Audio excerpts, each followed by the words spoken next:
প্রিয় দর্শক, সবাইকে প্রীতি ও শুভেচ্ছা জানিয়ে শুরু করছে আমাদের নিয়মিত আয়োজন টেবিল টক অনুষ্ঠান। সঙ্গে আছে ডক্টর তৌহিদুল হক। দর্শক, রাষ্ট্র সংস্কার এবং যৌক্তিক সময়ের মধ্যে একটি গ্রহণযোগ্য নির্বাচনের লক্ষ্যে ডক্টর মোহাম্মদ ইউনূসের নেতৃত্বে অন্তর্বর্তীকালীন সরকার কাজ করছে। সংস্কারের প্রশ্নে প্রথম দফায় 6টি এবং পরে আরও 4টি কমিশন গঠন করা হয়েছে। প্রথম দফায় গঠিত হওয়া 6টি কমিশন তার বিভিন্ন অংশীজনের সাথে কিংবা তাদের যে পর্যালোচনা তার ভিত্তিতে ডিসেম্বরে তারা একটি প্রতিবেদন দিবে। তার সেই প্রতিবেদনের সূত্র ধরে অংশীজনের সাথে আলাপ আলোচনা এবং নানাভাবে সেই পরামর্শ গ্রহণ করার সুযোগ রয়েছে এবং তারপরে সেটি বাস্তবায়নের উদ্যোগ। কিন্তু রাজনৈতিক দলগুলো যৌক্তিক সময়ের মধ্যে সংস্কার শেষ করে একটি গ্রহণযোগ্য নির্বাচনের যে দাবি করছে, সেই দাবি নিয়েও আবার শিক্ষার্থীদের যে প্ল্যাটফর্ম, রাজনৈতিক দলের যে মন্তব্য, সেই মন্তব্য কখনো কখনো তর্ক বিতর্ক ছাপিয়ে নানা ধরনের অস্থির কিংবা অসন্তোষ তৈরি করছে। সেই বিষয়কে কেউ কেউ আবার দূরত্ব হিসাবেও ব্যাখ্যা করতে চাচ্ছেন।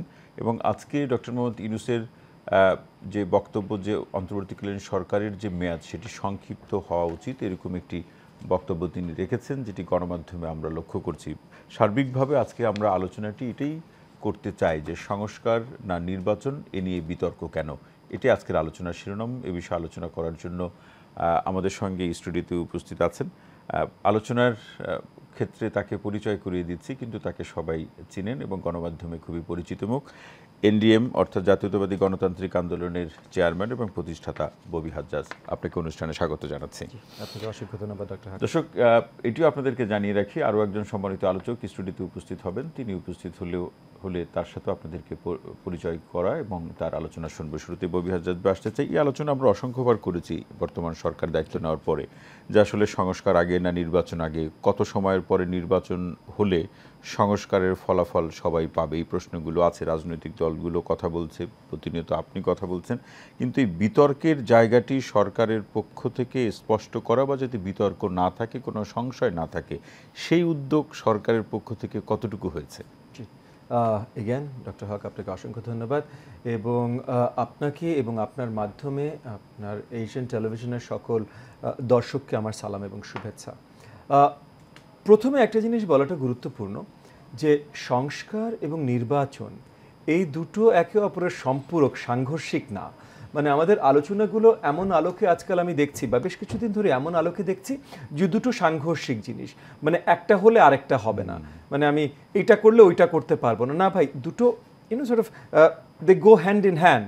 মানে প্রথমত সংস্কার যে কোনো গণতান্ত্রিক সরকার ব্যবস্থায় একটা কন্টিনিউয়াস প্রসেস, এটা সারাক্ষণ হতে থাকবে। বড় দাগে যখন সংস্কার দরকার তখন সেটা বড় দাগে একটা না কিছুদিন হবে বা হতে থাকবে। কিন্তু এই সংস্কার করবে কে এবং কেন? তো কেন করবে? প্রথমত সংস্কার যদি আমরা সঠিকভাবে চাই তাহলে জনগণের জন্য যেভাবে কাজ করা যেতে পারে সেই ভিত্তিতে সংস্কার। সো জনগণের সরকার তৈরি সংস্কার।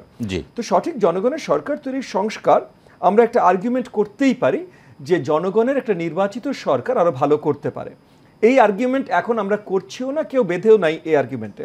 কারণ বিশাল একটা আন্দোলনের পর আমরা সবাই মিলে ম্যান্ডেট দিয়ে অন্তর্বর্তীকালীন সরকারের প্রতিষ্ঠা করি অন্তর্বর্তীকালীন সরকারকে। সো তাদের প্রতি আমাদের সবার বিশাল সম্মান আমার তো নিশ্চয়ই আছে, এবং স্পেশালি আমাদের বিশ্ববরণ্য যেই ব্যক্তিত্বকে আমরা পেয়েছি সরকার প্রধান হিসাবে, নোবেল লরিয়েট মাননীয় ডক্টর মোহাম্মদ ইউনূস, উনার প্রতি তো আমাদের মানে পুরোপুরি 100% বিশ্বাস, আস্থা সব কিছু আছে। তো সেই জায়গা থেকে আমি বলছি যে রিফর্ম কন্টিনিউয়াস প্রসেস, নির্বাচন জনগণের আপনার কি বলো নাম অধিকার। সো জনগণের অধিকার নিয়ে যদি আমরা রিফর্ম করি সেটা আছে। এখন এই সরকারকেও রিফর্মের আমরা ম্যান্ডেট দিয়েছি। এখন রিফর্মের ম্যান্ডেট যেহেতু দিয়েছি, তাহলে প্রথম প্রশ্নটা আসে হলো কোন কোন রিফর্মে ওনাদের সবচেয়ে বেশি আপনার অ্যাটেনশন দেওয়া উচিত, হ্যাঁ জোর দেওয়া প্রয়োজন। তো সেই জায়গায় আসে হলো যে এই যে জনগণের অ্যাকচুয়াল অধিকার তার হাতে ফিরিয়ে দেওয়া has to B the first and most important reform. এটাও রিফর্ম কিন্তু, বাট এটা first and most important reform. তো এইটার জন্য কি করতে হবে? মানে নির্বাচন দিতে হবে। তো নির্বাচন দেওয়ার জন্য কোনগুলো ইম্পর্টেন্ট রিফর্ম? তো এখানে একটা বড় দাগে আসবে, নির্বাচন দিতে হলে নির্বাচন কমিশনের রিফর্ম হতে হবে। নির্বাচন দিতে হলে আমরা যেই পদ্ধতিতে নির্বাচন দিব সেই পদ্ধতিগুলো পরিষ্কার হতে হবে। নির্বাচন দিতে হলে আইন শৃঙ্খলা বাহিনী, তাদেরকে টোটালি কন্ট্রোলে আসতে হবে। আর এগুলো কন্ট্রোলে আনতে বা এই কাজগুলো করতে যতটা সময় লাগবে, সেটা 2 মাস হোক, 3 মাস হোক, 6 মাস হোক, 10 মাস হোক, ডাজন্ট ম্যাটার, আমি সেটা নিয়ে কথা বলছি না। যতটা সময় লাগবে ততটা সময় কোন কোন জিনিস আটকে থাকা যাবে না। হেলথ কেয়ার ব্যবস্থা আটকে থাকা যাবে না, এডুকেশন আটকে থাকা যাবে না, বাণিজ্য আটকে থাকা যাবে না, ব্যাংকিং, ট্রেড আটকে থাকা যাবে না। তাহলে এই কয়েকটা জিনিসও তাহলে একই সাথে আমাদের কাজ করতে হবে, রিফর্ম করতে হবে। এর বাইরে কোনো কিছুর মানে ওনারা পারেন না রিফর্ম করতে বা রিফর্ম করা খারাপ তা না, কিন্তু অন্য কোনো কিছু রিফর্ম করার জন্য জোরদার কোনো প্রয়োজনীয়তা নাই। মানে যেগুলো বললেন সেগুলো মৌলিক, জি, একেবারে বেসিক রিফরমেশন মানে হিসেবে যেটা বললাম, মানে এবং আর্গুমেন্টটা কিন্তু ওটা একটা হলো যে নির্বাচন দেওয়ার জন্য যেগুলো লাগবেই, আর দুইটা হলো যে 2 নম্বর হলো যে নির্বাচন দেওয়ার যে সময়টা লাগবে সেই সময়ের ভিতরে কোন জিনিসগুলো থেমে থাকতে পারবে না সেগুলোর দিকে আপনার করতে হবে। ওইগুলোতে রিফর্ম বড় দেখে। সো আপনি বলেন 6টা, আপনি বলেন 10টা, কোনো অসুবিধা নেই। যেমন 10টা রিফর্ম কমিশন হয়েছে, হ্যাঁ, সো এই 10টা কোনো অসুবিধা নেই। এখন এইগুলো করতে করতে নির্বাচনের প্রস্তুতি, তো নির্বাচনের প্রস্তুতি নিতে হলে প্রথমে আপনার কি করতে হবে যে কিভাবে প্রস্তুতি নিচ্ছে সেটা একটা রোডম্যাপ দিতে হবে না?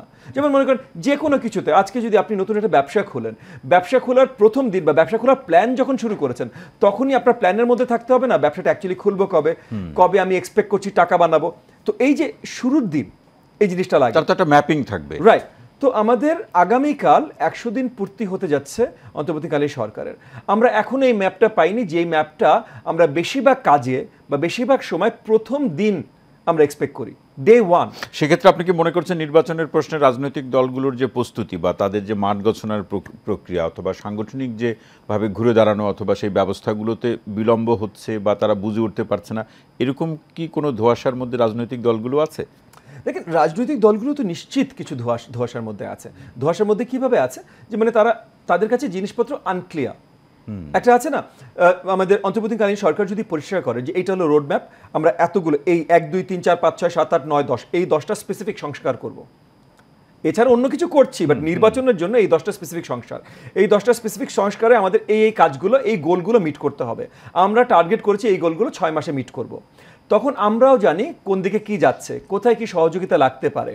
দেখেন, যেমন মনে করেন এগেন আমি আবারও একটু পরিষ্কার করে নিই, এটা যেহেতু অন্তর্বর্তীকালীন সরকার আমাদের সরকার, সো তাদের সমালোচনা এটা আমাদের দায়িত্ব, নিন্দা না, সমালোচনা আমাদের দায়িত্ব। যেন তারা সরকারই বলছে ভুল ত্রুটি ধরিয়ে দেওয়ার জন্য, মানে ওনারা কি বলছেন দ্যাট অ্যাসাইড, ওনারা যদি নাও বলতেন, আসলে আমাদের দায়িত্ব জনগণ হিসেবে, নাগরিক হিসেবে সরকারের ভুল ত্রুটি ধরিয়ে দেওয়া। সো সরকারের ভুল ত্রুটি ধরিয়ে দেওয়ার জায়গায় যদি আসি, এখন যে অন্তর্বর্তীকালীন সরকার এসছেন, আমরাই যাদেরকে বসিয়েছি, ওনাদের তো আসলে সরকার পরিচালনার অভিজ্ঞতা, এবং অভিজ্ঞতা শব্দটাও আমি ব্যবহার না করলাম, সরকার পরিচালনার জন্য নিজেদের যে আগে প্রিপারেশন লাগে এটা ওনাদের নেই। কারণ ওনারা কখনো চিন্তাও করেনি ওনারা এই জায়গায় আসবেন। আমাদের মাননীয় প্রধান উপদেষ্টা মহোদয় উনি নিজেই বারবার বলেছেন, আমি এই অঙ্গনের লোক না, আপনারা তাড়াতাড়ি আমাকে যেটা বলেন আমি করছি, আপনাদের কথা মানছি, আপনারা যেটা চাইছেন আমি নিরলসভাবে কাজ করে সেটা করে দিচ্ছি, তিনি সরল স্বীকারোক্তি করছেন, আমাকে আমার জায়গায় ফেরত যেতে দেবেন। উনি কিন্তু সুন্দর করে কথা বলেন, এগেন ওনার মতো একজন গণ্যমান্য ব্যক্তি, আমরা ওনার কাছ থেকে এটাই আশা করি। তো এই যে এটা বলার সত্ত্বেও আমরা এটা জানি তাদের কোনো প্রিপারেশন নেই মানে কি? তার মানে তাদের যে জনসম্পৃক্ততা প্রয়োজন এই অনেকগুলো কাজ করবার জন্য, এই জনসম্পৃক্ততাটা ওনাদের নেই। এগেন এটা খারাপ ভালো কিছু না ভাই, আপনি একজন শিক্ষক, একজন ব্যবসায়ী, যেই নেটওয়ার্ক থাকার কথা আপনার এটা থাকার কথা না, থাকবে না, এটা স্বাভাবিক। আবার আপনার যে একাডেমিক নেটওয়ার্কে, যে একাডেমিক এরিনাতে আপনার যে নেটওয়ার্কটা আছে, আপনি যত সিম্পোজিয়াম সেমিনারসে যান, যত পেপার প্রেজেন্ট করেন, একজন ব্যবসায়ী এটা সম্বন্ধে কিছুই জানবে না। সো এক একজনের এক একটা জায়গা না, তো তাদের এরিনাটা কমপ্লিটলি ভিন্ন। সো জনসম্পৃক্ততাটা তাদের এরিনার ভেতরেই পড়ে না। একই সাথে এই যে সরকারি দপ্তরগুলো কিভাবে পরিচালিত হয় এই কাজগুলো তারা করেনি। মানে একটা আছে না যে ঠিক আছে আমি 30,000 কর্মচারীর একটা ব্যবসায়িক প্রতিষ্ঠান চালিয়েছি, সরকারি প্রতিষ্ঠান চালাইনি বা কিভাবে কাজ করে জানি না, বাট অ্যাটলিস্ট 3,000 কর্মচারী একটা প্রতিষ্ঠান চালিয়েছি।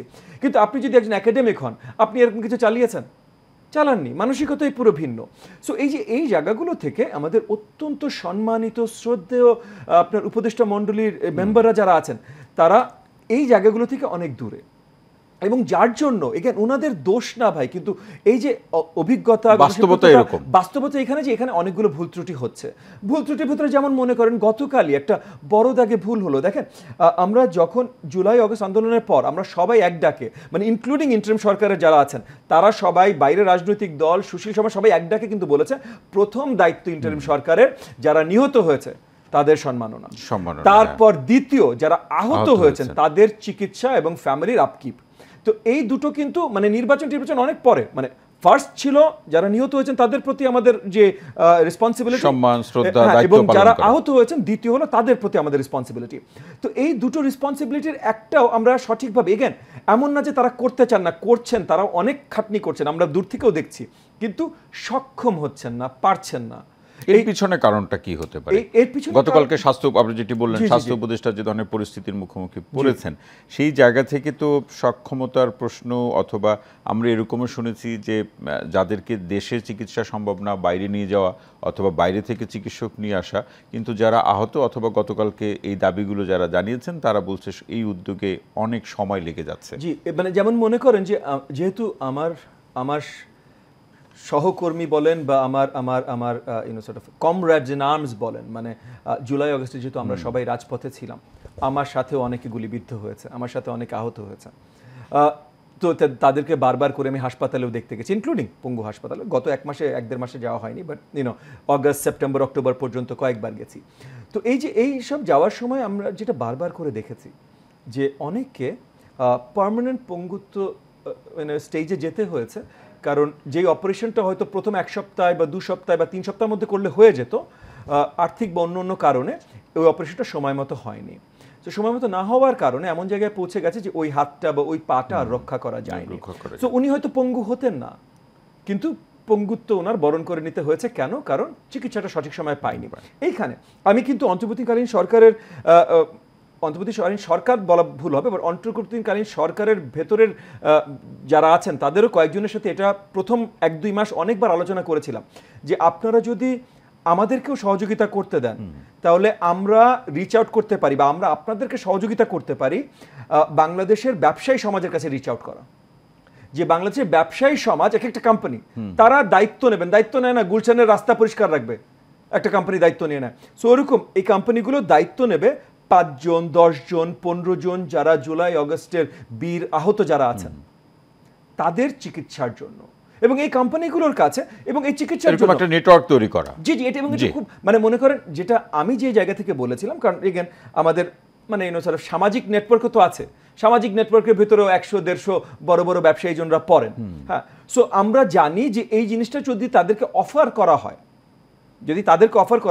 তারা লুফে নেবে মাল্টিপল কারণে। এক হলো অবভিয়াসলি তারাও দেশকে ভালোবাসে, এটা একটা কারণ। দ্বিতীয় হলো তারাও জানবে যে ঠিক আছে জুলাই আগস্টে হয়তো ওনারা তার ফ্যাক্টরির ভয়তে বা কোম্পানির ভয়তে রাজপথে নামতে পারেনি, কিন্তু যারা রাজপথে নেমেছেন তাদের প্রতি তারা শ্রদ্ধা ভালোবাসা দেখাতে পারলেন। তৃতীয়ত তারা তো ব্যবসায়ী, তারা তাদের ব্যবসায় কত বেশি ফয়দা করতে পারবে, ব্যবসার পিআর কত বেশি পাবে সেটা তারা চেষ্টা করবে। তো 5 জন, 10 জন, 15 জন আহত বীর সৈনিক জুলাই আগস্টের তাদের চিকিৎসা যদি এই কোম্পানিটা করে, এই কোম্পানিটা সেটা নিয়ে প্রচার করতে পারবে না? সে করলো প্রচার, ভাই ভালো কাজই তো করেছে, সে করলো প্রচার, এবং এটা মহৎ উদ্যোগ, মহৎ কাজ হয়ে থাকবে, ঠিক না? সো মানে এই যে আমরা যেটা বলি না যে এক ঢিলে কয়েক পাখি, হ্যাঁ, এরকম অনেক কিছু করা যেত। এখনো যে করা যায় না তা না, কিন্তু 3 মাস আগেও কিন্তু করা যেত, এবং 3 মাস আগে এগুলো নিয়ে আমরা আলোচনা করেছি। এই স্পেসিফিক এখন যে কথাটা আপনাকে বললাম, এটা অবশ্যই আমি মাননীয় প্রধান উপদেষ্টার কান পর্যন্ত দিতে পারিনি, ওনার সাথে এত লম্বা আলোচনা আমার হয় না, সো এটা হয়নি। কিন্তু ওনার সাথে অ্যাক্সেস, মানে সরকারি পর্যায়ে কাজ করছেন, মানে অন্তর্বর্তীকালীন সরকারে কাজ করছেন এরকম ব্যক্তিত্বদের কাছেও আমি পার্সোনালি এই কথাগুলো দিতে চেষ্টা করেছি, এবং উনারাও পজিটিভলি নিয়েছেন। এমন না যে ওনারা বলছে ববি সাহেব আপনি কি বললেন, এটা আদর মিয়া, আমরা সরকার, আমরা কি আর না, ওনারাও পজিটিভলি নিয়েছেন। কিন্তু এফিশিয়েন্টলি হয়তো এই কমিউনিকেশনটা বা এটার উপরে কার্যকারিতা কোনো কিছু করা হয়নি। তো এই যে ল্যাক অফ এফিসিয়েন্সিগুলো, এগুলো একটা বড় কারণ হতে পারে সরকার পরিচালনার কোনো ধরনের অভিজ্ঞতা থেকে ওনারা দূরে, আপনার ওই যে জনসম্পৃক্ততা এখান থেকে দূরে। কারণ জনসম্পৃক্ততা না থাকলে কি হয়, যেমন মনে করেন আমি কখনো কোনো পাবলিক অফিসে যাইনি, মানে নির্বাচিত হয়নি, কারণ আমি রাজনীতিতে আসার পর থেকে বাংলাদেশের মাটিতে নির্বাচন হয় নাই, সেটা ভিন্ন কথা। কিন্তু যেহেতু আমরা রাজনীতিতে কাজ করি, সো মানে উপজেলা ইউনিয়ন লেভেলেও অনেক কর্মী আছেন আমার, মানে হাজারো কর্মী আছেন আমার যারা আমার সাথে ডিরেক্টলি কানেক্টেড, মানে আমাকে হোয়াটসঅ্যাপে মেসেজ পাঠাবে, রাত 3টায় ফোন দিবে, রাত 2টায় মেসেজ পাঠাবে, এরকম হাজারো কর্মী আছেন। সো আমরা কোনো ভুল পদক্ষেপ নিলে মিনিমাম হলেও আমরা কয়েকশো মেসেজ আমাদের ফোনে চলে আসে, স্যার এটা কি হলো, ভাই এটা কি করলেন, নেতা এটা কেমনে করলেন। এটা কি বললেন, কেন বললেন, মানে আমরা যদি কোনো ভুল লোকাল ফিডব্যাক দ্রুত পেয়ে যান, ইমিডিয়েট ফিডব্যাক থাকে। সো আমরা তাকাই দেখি, ও আচ্ছা এটা হয়তো ভুল হয়েছে, আমার জন্য আমার পিছে যারা দাঁড়িয়ে আছে, মানে যাদের জন্য আমার নাম নেতা, তারা যদি পছন্দ না করে তাহলে আমি এটা করতে পারি না। তো কিন্তু তারা যদি না থাকতো, এই নেটওয়ার্কটা না থাকতো, এই মেসেজ ফোন কল যদি না আসতো, আমি জানতাম ভাই আমি কোনটা ভুল করছি। এই জিনিসগুলো অত্যন্ত গুরুত্বপূর্ণ। এখানে আরেকটি প্রশ্ন আমরা আলোচনায় নিয়ে আসি, সেটি ববি হজ্জাজ ভাই, সেটি এরকম যে নতুন উপদেষ্টা নিয়োগ হয়েছে, দীর্ঘদিন ধরে এই দাবি ছিল যে সরকারের কলেবর বাড়ানোর জন্য, কারণ একজন সম্মানিত উপদেষ্টাকে একাধিক মন্ত্রণালয়ের দায়িত্ব পালন করতে হচ্ছে। সেই জায়গাতে 3 জন যে সম্মানিত উপদেষ্টা নিয়োগ পেলেন, শপথ নিলেন, 2 জন দায়িত্ব মন্ত্রণালয় পেলেন, এটা নিয়ে যে বিতর্ক হচ্ছে, মানুষ নানা ধরনের কথা বলছে, সেই বিতর্ককে আপনি কিভাবে দেখছেন? মানে অত্যন্ত দুঃখজনক যে এমন কিছু হয়েছে যেটা বিতর্কিত হতে হয়েছে, মানে এটা অত্যন্ত দুঃখজনক। কারণ প্রথম সারিতে যখন 21 জন উপদেষ্টা নিয়োগ হলেন, এটা নিয়ে বাইরে আমরা কেউ কোনো আলোচনা তুলিনি। আমাদের কাছে আনঅফিশিয়ালি অনেক আলোচনা হয়েছে, অবভিয়াসলি। অফিশিয়ালি আমাদের কারোর কাছে কোনো রেকমেন্ডেশন, কোনো তালিকা চাওয়া হয়নি অফিশিয়ালি। আমি জানি যে অফিশিয়ালি আপনার এজেন্সিগুলো থেকে, মানে ইন্টেলিজেন্স এজেন্সি, পুলিশ এজেন্সি, এই জায়গাগুলো থেকে তালিকা নেওয়া হয়েছে, এবং এই তালিকাগুলো, মানে আমি নেগেটিভভাবে বলতে চাই না, এই তালিকা নেওয়া প্রয়োজন। কারণ আপনি যদি তালিকা না নেন তাদের কাছ থেকে, পুলিশ ক্লিয়ারেন্স, ইন্টেলিজেন্স ক্লিয়ারেন্স না নেন, তারপর দেখবেন আপনি ভালো ভালো নিয়ে নিয়েছেন, তার নামে 5টা মামলা আছে, যেটা এইবার হয়েছে একটা নির্দিষ্ট প্রক্রিয়ার মধ্যে দিয়ে সেটা হওয়া উচিত, যেটা এইবার হয়েছে। তো এই যে এখন আপনাকে যে জিনিসটা বললাম যে মানে সরকারের পরিধি, রিফর্মের পরিধি, সরকারের পরিধি ওই আকারেই হওয়া উচিত বা প্রয়োজন, যেটা তাদের বাস্তবায়ন, যে কাজগুলো তাদের বাস্তবায়ন করা প্রয়োজন। সো এই যে কাজে বাস্তবায়নের ভেতরে এই যে যখন বললাম যে নির্বাচন আর নির্বাচনের সময় যে জিনিসগুলো আটকে থাকতে পারবে না, এই দুটোর কোনোটার ভিতরে কালচার পড়ে না। সো কালচারের জন্য একজন নতুন অ্যাডভাইজার নিয়োগ করা কোনোভাবেই প্রয়োজন বা জরুরি বলে আমি মনে করি না। তবু ওনারা করতে চাইলে নিশ্চয়ই করতে পারেন, কারণ পরিধি বাড়ানোর কথা আমরা বারবার করে বলেছি। বাট এমন একটা জায়গায় যেখানে আসলে কোনো ব্যক্তি না দিলেও চলতো, মানে ওটা খালি থাকলেই চলতো, সেখানে বিতর্কিত ব্যক্তি দেয়া, এটা অত্যন্ত দুঃখজনক। এবং একই সাথে অত্যন্ত গুরুত্বপূর্ণ একটা মন্ত্রণালয়, বাণিজ্য, যেটা ডে 1 থেকে, মানে প্রথমেই যখন অত্যন্ত স্বনামধন্য ব্যাংকার এবং বাংলাদেশের বাংলাদেশ ব্যাংকের গভর্নর ছিলেন ডক্টর সালেউদ্দিন, ওনাকে যখন দুটো দায়িত্ব একসাথে দেওয়া হলো, প্রথমে আমরা সাধুবাদ জানিয়েছি ওনাকে চুজ করবার জন্য, বাট তখনই আমরা বলেছিলাম যে এই দুটোই বড় দাগে বড় বড় দায়িত্ব এবং গুরুত্বপূর্ণ। এই দুটো, ডক্টর সালেউদ্দিন অত্যন্ত কেপেবল ব্যক্তিত্ব, কিন্তু ওনাকে আপনি ফাইন্যান্সটা দেন, আপনারা ফাইন্যান্সটা দেন, বাণিজ্যতে অন্য কাউকে নেন, এবং বাণিজ্যতে এমন কাউকেই নেন। ডক্টর সালেউদ্দিন ব্যবসা ব্যাকগ্রাউন্ড থেকে আসেনি, ওই নেটওয়ার্কটা ওনার নেই। ব্যবসায়িক ব্যাকগ্রাউন্ড থেকে নন কন্ট্রোভার্সিয়াল এবং স্বনামধন্য, নন কন্ট্রোভার্সিয়াল প্রথম জায়গাটা আসবে হলো যে আওয়ামী সিম্পাথি, এই ফ্যাসিস্টদের জন্য কোনো ধরনের কানেকশন বা সিম্পাথি তার নেই। নন কন্ট্রোভার্সিয়াল এবং ভালো একজন নেটওয়ার্কওয়ালা ব্যবসায়ী সমাজ থেকে একজনকে চুজ করেন, যিনি জুলাই বিপ্লবকে ধারণ করেন, স্পিরিটকে ধারণ করেন, অর এট লিস্ট কোনোভাবে এটাকে চ্যালেঞ্জ করেন না।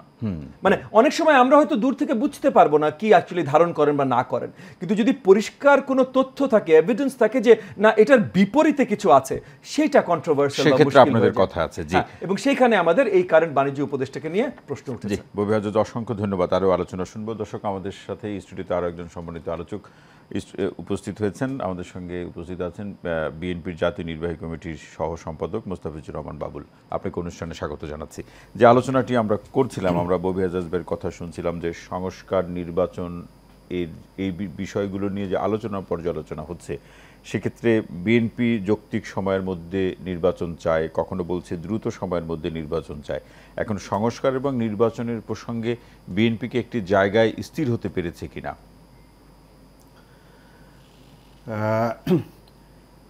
বিএনপি আপনার যৌক্তিক সময়ের কথা বলছে। জি, একটা সময় একেবারে শুরুতে স্বল্পতম সময়ের মধ্যে নির্বাচনের দাবি উত্থাপন করেছিল, বাট পরবর্তী সময়ে বিএনপি স্বল্পতম সময়ের কথাটি বলছে না, বলছে যৌক্তিক সময়ের মধ্যে। অযৌক্তিক না, যৌক্তিক, যেটা বিএনপির কাছে যৌক্তিক, যেটা মানুষের কাছে যৌক্তিক, যেটা সকলের কাছে যৌক্তিক, সেই যৌক্তিক সময়ের মধ্যে প্রয়োজনীয় সংস্কারগুলো সম্পন্ন করে আপনার নির্বাচনের আপনার দাবিটা বিএনপি উত্থাপন করছে। জি, আমরা আপনার 15-16 বছর ধরে আপনার এই জুলাই আগস্ট এই আপনার রক্তক্ষয়ী বিপ্লবের আগে 15-16 বছর ধরে আমরা সকলেই আপনার বাংলাদেশে একটি অবাধ নিরপেক্ষ সুষ্ঠু নির্বাচনের দাবিতে আপনার আন্দোলন করেছি। আমরা 2014-র আগে আন্দোলন করেছি, 2018-র আগে আন্দোলন করেছি, 2024-এর আগে পরে আন্দোলন করেছি, এবং তারই ধারাবাহিকতায় তারই প্রেক্ষাপটে আপনার এই জুলাই আগস্টের রক্তক্ষয়ী বিপ্লব, রক্তক্ষয়ী অভ্যুত্থান সংগঠিত হলো আর কি। তো আলটিমেট গোলটা কি? আলটিমেট গোল তো হলো আপনার নির্বাচন।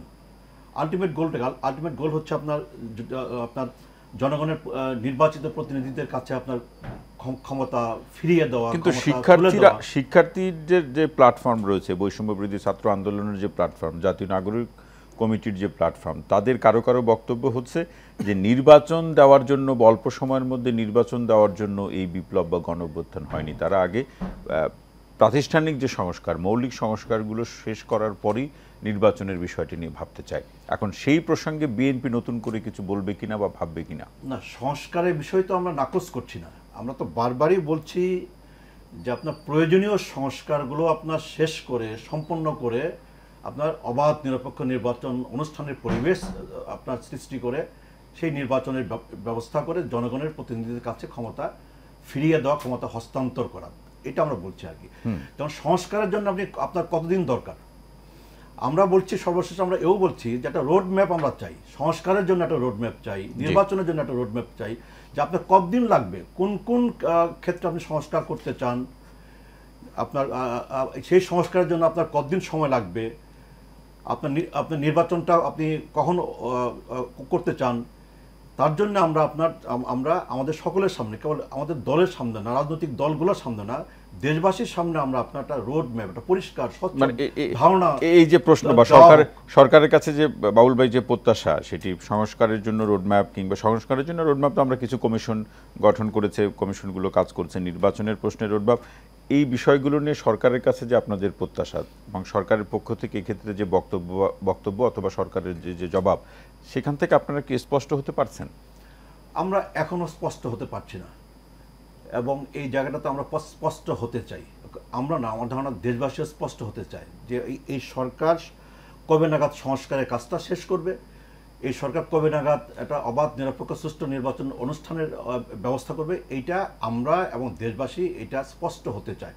অনন্তকাল ধরে আপনার একটা অযৌক্তিক সময় ধরে আপনার সংস্কারের কাজ চলতে থাকবে, এটা তো আপনার আমরা এবং দেশবাসী প্রত্যাশা করে না।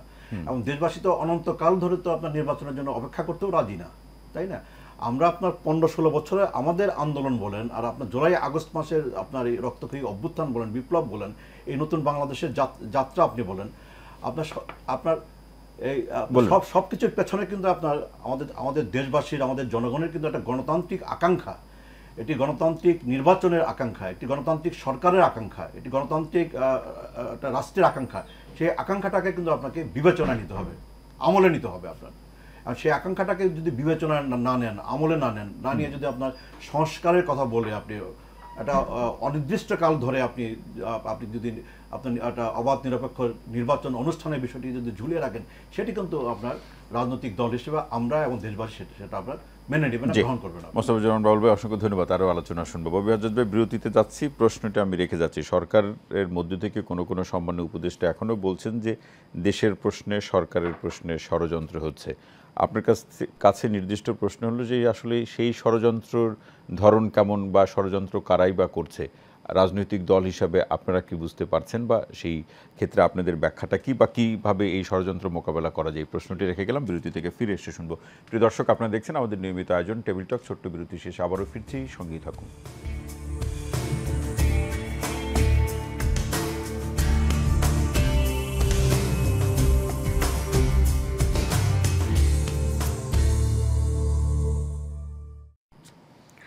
প্রিয় দর্শক, বিরতির পর আরও একবার স্বাগত টেবিল টক অনুষ্ঠানের। সঙ্গে আছে ডক্টর তৌহিদুল হক।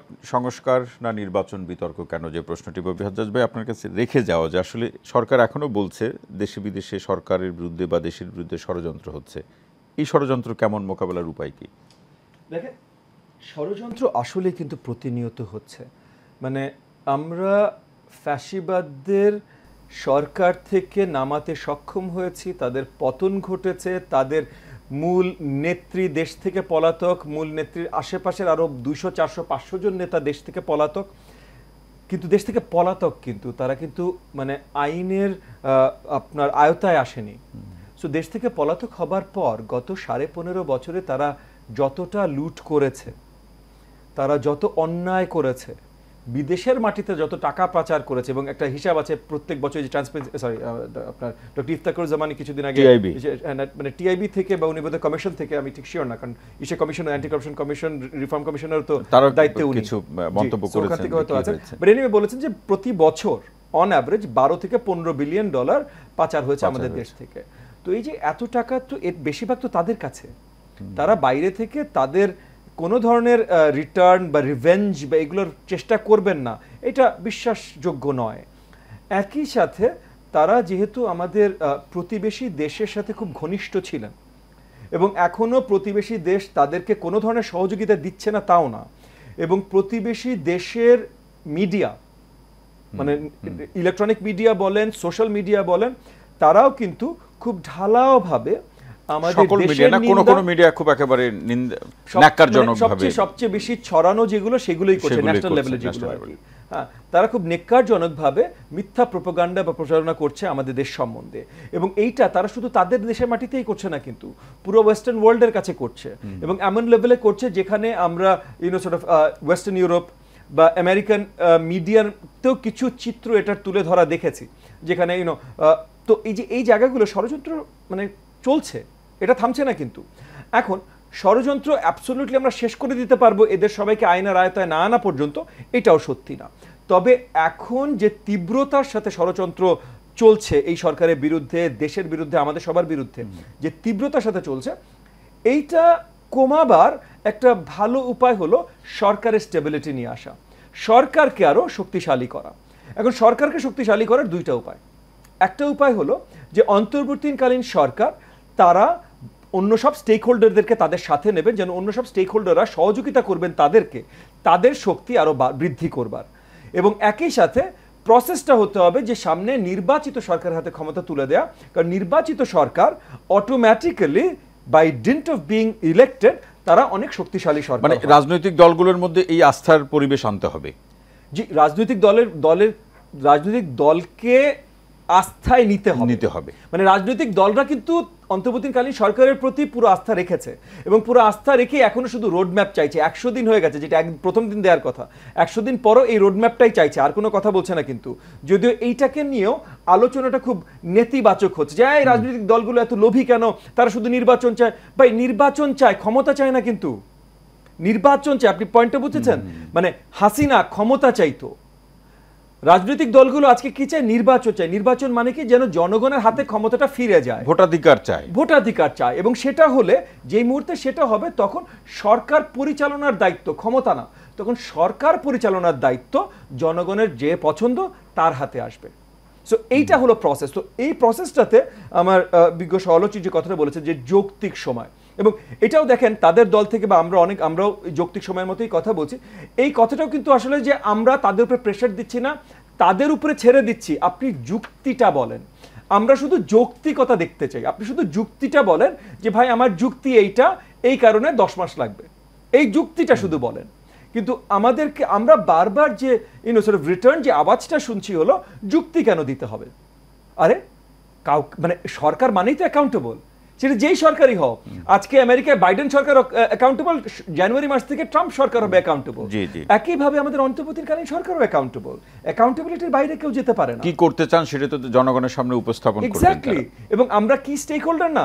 আমরা কি স্টেক হোল্ডার কেন বলছি? কারণ জনগণের কাছে তো এগুলো নিয়ে আমরা ভোট চাইতে যাব। জি, সো জনগণকে আমাদের দেখাইতে হবে যে আমরা এইটার সাথে আছি, এর জন্য ভোট দিবেন, এটার সাথে নাই, এই জন্য ভোট দিবেন। সো আমাদেরও তো জানা দরকার নির্বাচিত হলে এই আমার এজেন্ডা বা এইভাবে আমি কাজ করতে চাই, তাদের এই রিফর্মগুলোর সাথে আমরা এগ্রি করি, এবং আপনাদেরকে আমরা 100% কনফার্ম করছি, নিশ্চিত করছি যে এই রিফর্মগুলো আমরা পার্লামেন্টে আসার সঙ্গে সঙ্গে করব। অসংখ্য ধন্যবাদ। মোস্তাফিজুর বাউল ভাই, আসতে চাই রাজনৈতিক দলগুলোর সহযোগিতা সরকারের প্রতি, এবং সরকারেরও উচিত, যেটি ববি হাজাজ ভাই বললেন, আপনিও নিশ্চয়ই বলবেন, রাজনৈতিক দলগুলো বলছে যে রাজনৈতিক দলগুলোকে আস্থায় নেওয়া। এখন চতুর্থবার অথবা পঞ্চমবারের মতো রাজনৈতিক দলগুলোর সাথে সরকারের বৈঠক হয়েছে, এটা কি আস্থার নিদর্শন বা ধরন নয়?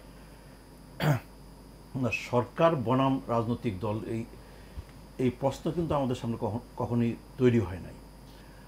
আমরা আমরা আমরা এই সরকারকে পূর্ণ সহযোগিতা দিয়ে আসছি এবং আমাদের সর্বাত্মক সমর্থন এই সরকারের প্রতি আছে আর কি। আমরা এও বলেছি যে এই সরকারের আপনার ব্যর্থ হওয়ার কোনো সুযোগ নেই। এই সরকার ব্যর্থ হয়ে গেলে বাংলাদেশ ব্যর্থ হয়ে যাবে। এই 2024-এ জুলাই আগস্ট মাসের যে রক্তক্ষয়, যে আত্মদান, যে অপরিসীম আত্মদান, এই আত্মদানকে তো আপনার ব্যর্থ হতে দেওয়া যাবে না। না, শুরুতেই ব্যর্থতার ভয় দেখানো, এটা আবার অন্য কোনো ভয় তৈরি হবে কিনা? আপনার সে কারণেই হলো যে আপনার এই সরকার এবং আপনার মানে সকল স্টেক হোল্ডার এবং আপনার এই ফ্যাসিবাদ বিরোধী, স্বৈরশাসন বিরোধী, গণতান্ত্রিক সকল রাজনৈতিক দল, সংগঠন, নানা শ্রেণী পেশার মানুষের সাথে কিন্তু আপনার একটা বোঝাপড়া, একটা সমঝোতার ভিত্তিতেই কিন্তু আপনার চলতে হবে। আপনার এই জায়গাটাতে হলো যে আপনার রাজনৈতিক দলগুলোকে যেমন আপনার একটা আস্থায় নিতে হবে এই সরকারকে, আপনার স্টেক হোল্ডারদের, আবার সরকারকেও কিন্তু আপনার সকল স্টেক হোল্ডারকে, সকল রাজনৈতিক দলকে, সকল শ্রেণী পেশার মানুষকেও কিন্তু আপনার আস্থায় নিয়ে কিন্তু আপনার এই সামনে কিন্তু আপনার অগ্রসর হতে হবে। আপনার এই জায়গাটাতে যেন কোনো ফারাক তৈরি না হয়, এই জায়গাটাতে যেন কোনো দূরত্ব তৈরি না হয়, এই জায়গাটাতে যেন কোনো ফাটল না ধরে আর কি। কখনো কখনো আমাদের তার মানে কি ইতিমধ্যে কি দূরত্ব তৈরি হয়েছে? না, তৈরি হয়নি। কখনো কখনো আমাদের মনে হয় যে কোনো ইস্যুতে আমাদের মনে হয় যে আমরা যারা আছি, যারা মাঠে আছি, আমাদের নিজেদের মধ্যেই আপনার কখনো কখনো মনে হয় যে একটু দূরত্ব তৈরি হচ্ছে কিনা, একটু ফারাক তৈরি হচ্ছে কিনা। আমার বক্তব্য খুব পরিষ্কার যে আমরা যারা মাঠে আছি, যারা আপনার এই ফ্যাসিবাদ বিরোধী আন্দোলনে ছিলাম, যারা জুলাই আগস্টের চেতনাকে যারা ধারণ করি, যারা আফল করি, আমাদের সকলের দায়িত্ব হচ্ছে, একটা বড় দায়িত্ব হচ্ছে আমাদের নিজেদের মধ্যে মানে কোনো অবস্থাতেই দূরত্ব, বিভেদ, আপনার বিরোধ, ফাটল এটা আপনার সৃষ্টি করা যাবে না। নিজেদের ঐক্য, নিজেদের আপনার সমঝোতা, নিজেদের সংগতি, এটাকে আপনার অটুট রাখতে হবে। এক, দ্বিতীয়ত হচ্ছে আপনার যে সরকার ডক্টর মোহাম্মদ ইউনূসের নেতৃত্বে যে অন্তর্বর্তীকালীন সরকার দেশ পরিচালনা করছে, জি, এই সরকারকেও কিন্তু আপনার এই যে আপনার সকল রাজনৈতিক দল, যেটা আমি বললাম, সকল সংগঠন, সকল শ্রেণী পেশার মানুষ যারা আপনার এই জুলাই আগস্টের এই অভ্যুত্থানের চেতনাকে ধারণ করে, চেতনাকে বহন করে, এদের সকলের সাথেই কিন্তু একটা ঐক্য এবং সমঝোতার ভিত্তিতে কিন্তু আপনার এই সরকার পরিচালনা করতে হবে আর কি, যেন কখনই যেন একটা ভুল বোঝাবুঝির কোনো অবকাশ না থাকে আর কি। আপনি যেটা বললেন যে হ্যাঁ, আপনার বোধহয় 4বার কি 5বার রাজনৈতিক দলগুলোর সাথে আপনার আলোচনা হয়েছে, বৈঠক হয়েছে, আলোচনা হয়েছে। আমি মনে করি তো আরও আলোচনা হওয়া উচিত, আরও আলোচনা হওয়া উচিত। এই যে যেমন ধরেন আপনার সর্বশেষ যে 3জন উপদেষ্টাকে আপনার নিয়োগ দেওয়া হলো আর কি, এই 3জন উপদেষ্টার মধ্যে 2জন উপদেষ্টাকে নিয়ে আপনার মাঠে কিন্তু আপনার বিতর্ক চলছে। এবং বিশেষ করে বৈষম্য বিরোধী ছাত্র আন্দোলন, যে বৈষম্য বিরোধী ছাত্র আন্দোলনটাকে সামনে নিয়ে এই জুলাই আগস্ট মাসে একটা এই অভ্যুত্থান বিপ্লব সংঘটিত হলো, এটা তো অস্বীকার করা যাবে না। আমরা আপনার 15-16 বছর ধরে বাংলাদেশের গণতান্ত্রিক রাজনৈতিক দলগুলো যার যার জায়গায় থেকে ঐক্য এবং সমঝোতার ভিত্তিতে যুগপথের ধারায় আমরা কিন্তু আপনার গণতন্ত্রের দাবিতে আমরা সাধ্যমতো আমরা আন্দোলন করেছি, আমরা ত্যাগ স্বীকার করেছি, আমরা জীবন দিয়েছি, আমরা জেল জুলুম নির্যাতন মোকাবেলা করে কিন্তু আপনার একটা প্রেক্ষাপট আমরা তৈরি করেছি। কিন্তু এটা ঠিক যে জুলাই আগস্ট মাসে বৈষম্য বিরোধী ছাত্র আন্দোলন এই ব্যানারটাকে সামনে নিয়েই কিন্তু আপনার জুলাই আগস্ট মাসে এই আপনার রক্তক্ষয়ী আপনার এই অধ্যায়টা কিন্তু আপনার রচিত হলো আর কি। তো সেই ক্ষেত্রে আপনার তারা আপত্তি করছে, তারা 2জন উপদেষ্টাকে নিয়ে তারা মাঠে ময়দানে তারা আপনার আপত্তি করছে আর কি। ফলে আমার মনে হয় যে কোথাও আপনার একটা গ্যাপ হচ্ছে আর কি, আপনার কোথাও একটা গ্যাপ হচ্ছে। সেটাকে আপনারা ধরতে পারছেন গ্যাপটা কোথায়? যেমন ধরেন যে আপনার এই যে আপনার আমার বিজ্ঞ সমালোচক উনি তো বললেন, উনি তো বললেন হ্যাঁ, যে আপনার যে আপনার 2জনকে আপনার উপদেষ্টা হিসেবে নিয়োগ দান করা হলো আপনার, তাই তো? তো এই 2জনকে নিয়েই কথা আছে, 2জনকে নিয়ে কথা আছে। তো সেই ক্ষেত্রে আপনার কারা উপদেষ্টা হবে, আমার তো মাঝে মাঝে মনে হয় যে উপদেষ্টা আপনার এটা কারা সিলেকশন করে, কাদের সাথে পরামর্শ হয়, কারা পরামর্শ দেয়। আগে আমার মনে হয়েছে, বোধ করি আপনার ডক্টর মোহাম্মদ ইউনূস যেমন বলেছিলেন যে তার নিয়োগকর্তা হচ্ছে আপনার ছাত্ররা। এইটা বলাটা কতটা সঙ্গত হয়েছে, কতটা সঙ্গত হয় নাই, সেই প্রশ্নটা এটা ব্যক্তিগতভাবে আমার আছে আর কি। তো যদি তার নিয়োগকর্তা যদি ছাত্ররা হবে কিংবা বৈষম্য বিরোধী ছাত্র আন্দোলনের নেতৃত্ব হবে, তাহলে বৈষম্য বিরোধী ছাত্র আন্দোলনের নেতৃত্ব, বৈষম্য বিরোধী ছাত্র আন্দোলনের প্ল্যাটফর্ম, তারাই তো আপনার এই 2 উপদেষ্টা নিয়োগকে কেন্দ্র করে তারা তো আপনার সোচ্চার হচ্ছে যে আমরা এই নিয়োগ মানি না, তাদেরকে অপসারণ করতে হবে আর কি। তাইলে আপনার ডক্টর মোহাম্মদ ইউনূসকে আপনার আমাদের তত্ত্বাবধায়ক সরকারের প্রধান উপদেষ্টাকে আপনার কারা পরামর্শ দিচ্ছেন, কাদের পরামর্শ নিয়ে উনি উপদেষ্টাদেরকে নিয়োগ দিচ্ছেন, যে নিয়োগদানের মধ্য দিয়ে আমাদের মাঠে ময়দানে কিংবা আপনার টকশো টেবিলে আপনার আলোচনা, তর্ক বিতর্ক ইত্যাদি হচ্ছে আর কি। আমি মনে করি যে সময়টা আমাদের তর্ক বিতর্কের সময় না, সময়টা তর্ক বিতর্কের সময় না। এই যে আপনার জুলাই আগস্ট মাসে যে মানে রক্তক্ষয়ী যে ঘটনাটা সংঘটিত হয়ে গেল, যে অভ্যুত্থান, যে বিপ্লবটা সংঘটিত হয়ে গেল, এই অভ্যুত্থান বিপ্লবের পরে এই 3 মাসের মাথায় গিয়ে আমরা আপনার দেশ পরিচালনায়, সরকার পরিচালনায় উপদেষ্টা নিয়োগ দেওয়া না দেওয়া নিয়ে আমরা আপনার তর্কে বিতর্কে আপনার আলোচনা সমালোচনা আমরা জড়াবো, এইটা আমি আপনার প্রত্যাশা করেন না। এটা আমি কখনই প্রত্যাশা করি নাই এবং প্রত্যাশা করতেও চাই না। আমি চাই যে আপনার সকল বাক বিতণ্ডা এটাকে আপনার যেন আমরা এড়িয়ে চলতে পারি, সমস্ত মানে তর্ক বিতর্কের জন্য এড়িয়ে চলতে পারি, এড়িয়ে চলে বাংলাদেশটাকে মেরামত করতে হবে। যেটা আমরা বলি একটা নতুন বাংলাদেশ যাত্রা শুরু করলো, আমরা বলি 5ই আগস্ট, সেই নতুন বাংলাদেশ যে যাত্রা শুরু করলো, আমরা তো অনেকেই বলি যে সকল ক্ষেত্রে সেটা দৃশ্যমান না, সকল ক্ষেত্রে সেটা আপনার আশাপ্রদ না। এই যে আজকে আমি আসলাম আপনার অনুষ্ঠানে এসে পৌঁছেছি আমি প্রায় আপনার 15 মিনিট 20 মিনিট পরে। কেন? ঢাকা শহরে আপনার ট্রাফিক ব্যবস্থাপনার কারণে। আমরা 3 মাসের মধ্যে ঢাকা শহরের ট্রাফিক ব্যবস্থাপনাটাকে আমরা ঠিক করার জন্য একটা দৃশ্যমান কোনো উদ্যোগ নাগরিক সেবার এই প্রসঙ্গগুলো নিয়ে আরো আলোচনা শুনবো মোস্তাফিজুর রহমান বাবুল ভাই। অসংখ্য ধন্যবাদ। ববি হজ্জাজ ভাই, আসতে চাই 2টি প্রশ্ন আপনার কাছে, যেটি বাবুল ভাই বলছেন যে সরকার কাদের পরামর্শ চলে সেটি তিনি কিছুটা বলার চেষ্টা করেছেন, আপনার সেই ব্যাখ্যাও শুনবো। পাশাপাশি রাজনৈতিক দলগুলোর মধ্যে যে ঐক্যের জায়গা, বিশেষ করে যৌক্তিক সময়ের মধ্যে নির্বাচন সংস্কারের যে প্রাথমিক যে বিষয়গুলো, যেগুলো আপনি শুরুর দিকে বলছিলেন যেগুলো নির্বাচনের সাথে সম্পর্কিত, সেই প্রশ্নে রাজনৈতিক দলগুলোর মধ্যে ঐক্য কতটা আছে, যে ঐক্য আন্দোলনের সময় ছিল? আমি প্রথম প্রশ্ন থেকে শুরু করি যে কি নিয়োগ প্রক্রিয়া কি। প্রথমে একটা জিনিস একটু ক্ল্যারিফাই করা দরকার যে অন্তর্বর্তীকালীন সরকার রাজনৈতিক দলগুলোর সাথে 2 দফায় বসেছেন, এর বেশি না। মানে ওনারা হয়তো বসেছেন 3-4 বার, বাট 2 বার করে যে কোনো দলের সাথে বসেছেন। সো এই 2-3 বার বসেছেন কিন্তু ভিন্ন ভিন্ন দলের সাথে। সো সবার সাথে 2 বার করে বসেছেন। এটা হলো 8 তারিখে দায়িত্ব নেবার পর। তার আগে অবভিয়াসলি বসা হয়েছে, আলোচনা হয়েছে, আবার 8 তারিখে দায়িত্ব নেবার পর 2 বার করে বসেছেন। আমরা প্রত্যেকবারই ওনাদের সাথে কথা বলার সময় ওনারা আমাদেরকে আশ্বাস দেন যে ওনারা আমাদের সাথে আলোচনা আরও বাড়াবেন এবং গুরুত্বপূর্ণ ডিসিশনগুলোতে আমাদের ফিডব্যাক নেবেন। আমাদের কথা শুনবেন এটা না ভাই, বাট আমাদের ফিডব্যাক নেবেন, কারণ আমরাও তো জনগণের সাথে সম্পৃক্ত। সো আমরাও জানি জনগণের পালসটা কিছু দূর হয়তো আমরা বুঝি, এবং আমরা তাদেরকে এটাও বারবার করে বলছি শুধু আমাদের সাথে না, মানে এবং আমি আমার দলের কথা বলছি আর কি, এনডিএম, যে আমরা অন্তর্বর্তী সরকারকে বারবার করে বলেছি শুধু আমাদের রাজনৈতিক দলদের সাথে না, অন্য সব বড় দাগে যারা স্টেক হোল্ডার্সরা আছেন, সেটা ব্যবসায়ী সমাজ হোক, সুশীল সমাজ, ইন্টেলেকচুয়াল কমিউনিটি, তাদের সবার সাথেই কম বেশি রেগুলার এই ফিডব্যাকটা নেওয়াটা প্রয়োজন। কিন্তু এবং এগেন যে বলি যে তারা খুব নমনীয়তার সাথে আমাদেরকে প্রত্যেকবারই আশ্বাস দিয়েছেন যে তারা এই ফিডব্যাকটা নেবেন, এবং আমি মনে করি কিন্তু যে আইডিয়ালি ওনারা ফিডব্যাকটা নিতে চান, কিন্তু ওনারা যেই কাজের প্রেশার যায় কোথায়,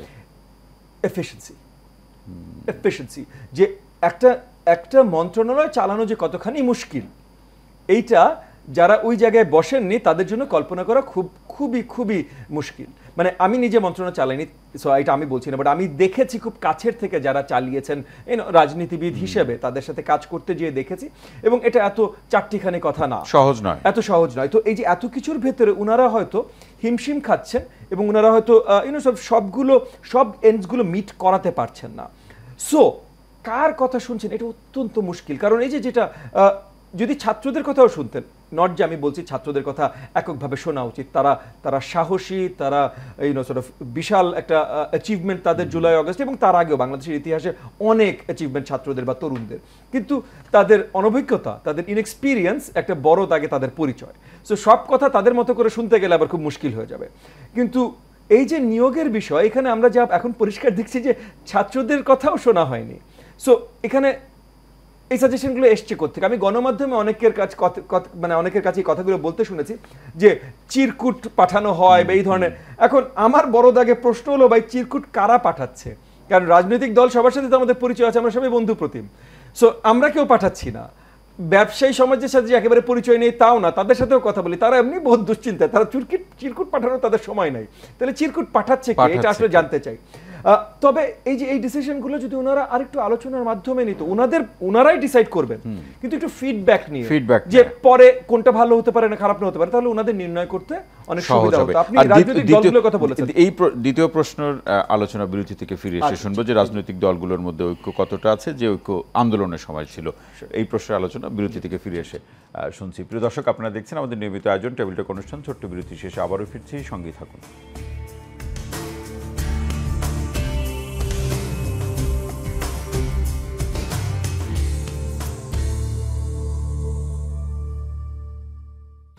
প্রিয় দর্শক, বিরতির পর আরও একবার স্বাগত টেবিল টক অনুষ্ঠানের। সঙ্গে আছে ডক্টর তৌহিদুল হক। সংস্কার না নির্বাচন, এই বিষয়গুলো নিয়ে কেন এত বিতর্ক হচ্ছে, সমাধানের উপায় বা কি? যে প্রশ্নটি রেখে যাও, রাজনৈতিক দলগুলোর মধ্যে ঐক্য কতটা দেখছেন? রাজনৈতিক দলগুলোর ভেতরে মানে ফ্যাসিবাদ বিরোধী প্রত্যেকটা রাজনৈতিক দলের ভেতরে গত বেশ কিছু বছর ধরে অনেক শক্ত ঐক্য তৈরি হয়েছিল। গত 2 বছর, মানে এই জুলাই আগস্ট আন্দোলনের আগে গত 2 বছর আমরা এক দফা আন্দোলন এবং এসব আন্দোলনে আমরা সবাই একসাথে কাজ করেছি। সো আমাদের সম্পর্কগুলো বেশ গভীরভাবে তৈরি হয়েছে। একটু দুঃখজনক যে, এটা একটু দুঃখজনক বাট এটাই বাস্তবতা, যে স্বৈরাচারের পতন ঘটানোর পর বা ফ্যাসিস্টদের পতন ঘটানোর পর যেটা হলো যে হয়তো একদাগে আমাদের সবার ভিতরে একটা নতুন বিশ্বাস আসলো যে আমরা সামনে নির্বাচন পাবো, নতুন বাংলাদেশের জনগণের জন্য রাজনৈতিক দল নিজের বিশ্বাস নিয়ে কাজ করতে পারবো। সেই জায়গাটি থেকে হয়তো অনেকেই তাদের নির্বাচনী প্রস্তুতির কথা চিন্তা করে হয়তো কিছু কর্মকাণ্ডে লিপ্ত হয়েছেন বা কিছু আলোচনায় লিপ্ত হয়েছেন, যে জিনিসগুলো হয়তো কিছু দূর ওই যে ঐক্য যেটা ছিল সেটা হয়তো ঐক্যটা দুর্বল হবে না, কিন্তু দেখতে দুর্বল মনে হবে। এই ধরনের কিছু হয়েছে না, কারণ সে আলোচনাটা কি কেউ নির্বাচনের প্রশ্নে এগিয়ে যাচ্ছে, কেউ এখনো শুরু করতে পারছে না, এরকম একটা বাস্তবতা? না, আসলে বাস্তবতাটা কিছু দূর এরকম যে নির্বাচন যখন আসলেই আসবে তখন কিন্তু আমরা একে অপরের প্রতিদ্বন্দ্বী। ভোটের মাঠে তো তাই। জি, আমরা একে অপরের প্রতিদ্বন্দ্বী। তো এখানে আমি সাধুবাদ জানাই বাংলাদেশ জাতীয়তাবাদী দল বিএনপিকে এবং বিএনপির মাননীয় ভারপ্রাপ্ত চেয়ারপারসন জনাব তারেক রহমানকে, যে সে ওই এক দফা আন্দোলনের সময় যে কথাগুলো বলেছিলেন যে স্বৈরাচার বা এই ফ্যাসিস্ট সরকারের যদি পতন ঘটে, আমরা যারা এই পতনের জন্য কাজ করেছি আমরা সবাই একসাথে জাতীয় সরকার গঠন করব। 100 দিন হয়ে গেছে, 100 দিনের বেশি হয়ে গেছে এই ফ্যাসিস্ট হাসিনা সরকারের পতনের, এখনো জনাব তারেক রহমান তার কথা বা তার ভাষা পাল্টাননি। আমি তাকে সাধুবাদ জানাই।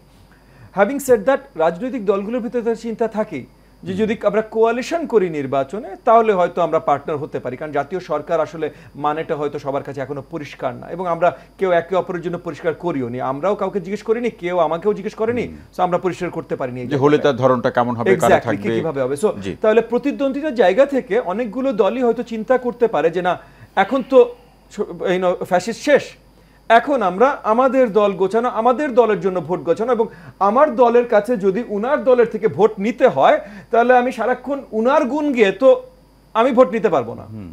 তাহলে আমাদের ভেতরে আমরা শত্রু না ভাই, আমরা এখনো বন্ধু, কিন্তু আমাদের তফাৎ বা পার্থক্যটা এটা পরিষ্কার করার সময় চলে এসেছে। এই ধরনের অনেকেরই বিশ্বাস এসেছে, এবং সেইভাবে এটাকে আমি মন্দভাবে দেখছি না, নেতিবাচকভাবেও দেখছি না, কিন্তু নির্বাচন করতে হলে এইটাই করতে হবে। আমি যেটা বলছি বা আমি যেভাবে চিন্তা করছি যে আনফর্চুনেটলি, অত্যন্ত দুঃখজনক, কিন্তু আমরা এখনো এই ফ্যাসিস্টদের যে পুরো ভয়টা কাটিয়ে উঠতে পারিনি। মানে তারা এখনো ষড়যন্ত্র করে যাচ্ছে এবং এখনো চেষ্টা করছে প্রথমে এই অন্তর্বর্তীকালীন সরকারকে দুর্বল করা, এবং এই সরকারকে দুর্বল করার মাধ্যমে যে সামনের নির্বাচনকে প্রশ্নবিদ্ধ করা, এবং আর কি করা যায়, এইসব কাজে কিন্তু তারা লিপ্ত আছে। এবং সেই জায়গায় সেক্ষেত্রে ঐক্যের কোনো বিকল্প নাই, ঐক্য বিকল্প এবং অটুট রাখা। এক্স্যাক্টলি, সো এই জায়গায় ঐক্যের কোনো বিকল্প। ববি হাজত ভাই, শেষ মন্তব্য পরে শুনছি। মোস্তাফিজুর রহমান বলবে, এই প্রশ্ন আরেকটু শুনতে চাই যে বিএনপি যে বিভিন্ন রাজনৈতিক কর্মসূচি দিচ্ছে, পালন করছে, সেটা তো করবেই, কিন্তু এটি কি কেউ আবার এটাও ধরে নিচ্ছেন যে নির্বাচনী রোডম্যাপ যে সরকারের পক্ষ থেকে স্পষ্ট করে ঘোষণা হচ্ছে না, তার এক ধরনের রাজনৈতিক জবাব কি বিএনপি দিচ্ছে? না, বিএনপি আপনার নানা রাজনৈতিক কর্মসূচির মধ্যে আপনার সবসময়ই ছিল, এবং সর্বশেষ আপনার 7ই নভেম্বর জাতীয় বিপ্লব সংহতি দিবসকে উপলক্ষ করে ঢাকা এবং সারা বাংলাদেশে আপনার বড় আপনার কর্মসূচি পালিত হয়েছে, সমাবেশ, র্যালির নামে আপনার।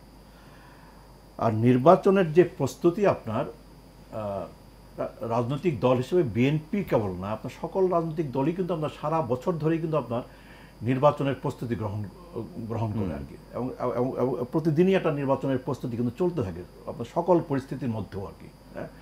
এটা কিন্তু আপনার কিন্তু অস্বাভাবিক কোনো আপনার মানে যা কর্মসূচি যেগুলো হচ্ছে সেগুলোকে আপনারা স্বাভাবিক কর্মসূচি হিসেবে দেখছেন? আমরা তো আগেই আপনাকে আমি বলেছি যে আমরা আপনার এই সরকারের কাছে আমাদের চাওয়া আছে। চাওয়াটা হচ্ছে যে আমরা একটা রোড ম্যাপের আপনার কথা আমরা বলছি যে আপনার সংস্কার করার জন্য কতদিন সময় লাগবে এবং কতদিনের মধ্যে সংস্কার শেষ করে আপনার নির্বাচনের আপনার ট্রেনে উঠা যাবে, তার জন্য একটা রোড ম্যাপ, এটা কিন্তু আমরা একবার শুরু থেকে বলছি। এখন এটা আমরা আরো জোরে সোরে বলছি আর কি, জোরে সোরে বলছি। তো এর আগে আপনার যে এই মুহূর্তের মূল কাজটা কি, এই মুহূর্তের মূল কাজটা হচ্ছে উনি যেটা বলেছেন ওনার সাথে আমি একমত। এই মুহূর্তে মূল কাজটা হচ্ছে যে জুলাই আগস্ট মাসের যে বিপ্লব, এই বিপ্লবের পরে যে আপনার নতুন করে পথ চলা, নতুন বাংলাদেশের যাত্রা শুরু, এই বিপ্লবটাকে আপনার নস্যাৎ করার জন্যে আপনার পতিত আপনার সরকার, আপনার পলাতক যে আপনার শাসকেরা, তারা তো আপনার বসে নাই। তারা আপনার বিপ্লবটাকে নস্যাৎ করার জন্যে, ধ্বংস করার জন্যে দেশের বাইরে থেকে দেশের ভিতরে থেকে নানা চক্রান্ত, নানা ষড়যন্ত্র কিন্তু প্রতিদিনই কিন্তু করে চলেছে। না, সেই ষড়যন্ত্র ধরুন তারা করলো, সেটা মোকাবেলা করার জন্য আপনারা সে যথেষ্ট কিনা বা সেই সক্ষমতার প্রশ্নে আপনাদের উপলব্ধি কি? সেই ষড়যন্ত্র মোকাবেলা করার জন্য হলো যে সেটা হলো যে এই ফেসিবাদ বিরোধী, স্বৈর শাসন বিরোধী সকল গণতান্ত্রিক শক্তির যে আপনার একটা যে ঐক্য এবং সংহতি, সমঝোতা, এটাকে আপনার রক্ষা করতে হবে যে কোনো মূল্যে আর কি। এটি হচ্ছে আপনার সকল ষড়যন্ত্র, সকল চক্রান্ত মোকাবেলা করার আপনার মূল আপনার মানে আপনার অস্ত্র। আবার এমনটি হবে না তো, নির্বাচন ঘনিয়ে আসলে বা নির্বাচনী রোডম্যাপ ঘোষণা করলে যার যার পথ আলাদা হয়ে যাবে? এখন ধরেন যে আপনার এখন আপনার প্রত্যেকটা রাজনৈতিক দলেরই তো আপনার নিজস্ব আপনার কর্মসূচি আছে। আমি আমার কর্মসূচি নিয়ে আমি মাঠে আছি এবং মাঠে আমার কর্মকাণ্ড আমি বাড়াবো। উনি ওনার দলের কর্মসূচি নিয়ে উনি মাঠে আছেন এবং সামনে আরো আপনার কর্মকাণ্ড উনি বাড়াবেন। প্রত্যেকটা রাজনৈতিক দলই আপনার নির্বাচনটাকে সামনে নিয়ে নির্বাচন তার আপনার ভোট বাড়ানোর জন্য, তার জয়ী হয়ে আসার জন্যে তাদের যে আপনার কর্মসূচি, সেই কর্মসূচিটা জোরে সোরেই আপনার মানুষের কাছে, ভোটারদের কাছে নিয়ে যাবে। এটি স্বাভাবিক। এর মধ্যে কোনো সমস্যা আছে বলে আমি মনে করি। কোনো ঘাটতি নাই এর মধ্যে, কোনো সমস্যা আছে এর মধ্যে, কোনো সমস্যা নাই, কোনো ঘাটতিও নেই। এটি স্বাভাবিক গণতান্ত্রিক রাজনৈতিক আপনার পরিবেশে আপনার কিংবা আপনার একটা গণতান্ত্রিক সমাজে এটাই স্বাভাবিক। কিন্তু আমরা কিন্তু আবার যেটা উনিই বলেছেন যে আমরা আমাদের দলের পক্ষ থেকে, আমাদের দলের অ্যাক্টিং চেয়ারম্যান আপনার জনাব তারেক রহমান কিন্তু উনি কিন্তু অনেক আগে থেকেই বলেছেন যে যারা আমরা আন্দোলনে আছি, নির্বাচনের পরে উনি কিন্তু বলেন নাই যে নির্বাচনে জয়লাভকারী দলগুলোর সাথে আপনার দলগুলোকে নিয়ে আপনার জাতীয় ঐক্য এবং জাতীয় সরকার, এই কথাটা কিন্তু উনি বলেন নাই। উনি বলেছেন যারা আমরা আন্দোলনে আছি, স্বৈরাচার বিরোধী, ফেসিবাদ বিরোধী আন্দোলনে যারা ছিলাম, যারা আছি, আমরা আপনার সকলকে নিয়েই আপনার কেন যে দেশটাকে পুনর্গঠন করতে হবে, একেবারে শেষ লাইনটি শুনবো, সংস্কার করতে শেষ হবে, লাইনটা শুনবো। দেশকে পুনর্গঠন করার জন্য জাতীয় ঐক্যের কোনো বিকল্প নাই, জাতীয় সরকারের কোনো বিকল্প নাই। অসংখ্য ধন্যবাদ। ববি হাজত ভাই, শেষ লাইন কি বলবেন? শেষ লাইন ওই একই কথা, আমি আমার বিজ্ঞ সমালোচকের সাথে একমত যে আমাদের এখনো ঐক্য কোনোভাবেই, মানে যে কোনো মূল্যে অটুট রাখতে হবে। ববি হাজত এবং মোস্তাফিজুর রহমান বাবুল, আপনাদের দুইজনকে অসংখ্য ধন্যবাদ আজকের আলোচনা আমাদের সময় দেওয়ার জন্য। দর্শক, আজকের মতো আমাদের নিয়মিত আয়োজন টেবিল টক অনুষ্ঠানটি এখানে শেষ করছি। সবাই ভালো থাকুন, সুস্থ থাকুন, নিরাপদে থাকুন। সঙ্গে থাকার জন্য অসংখ্য ধন্যবাদ।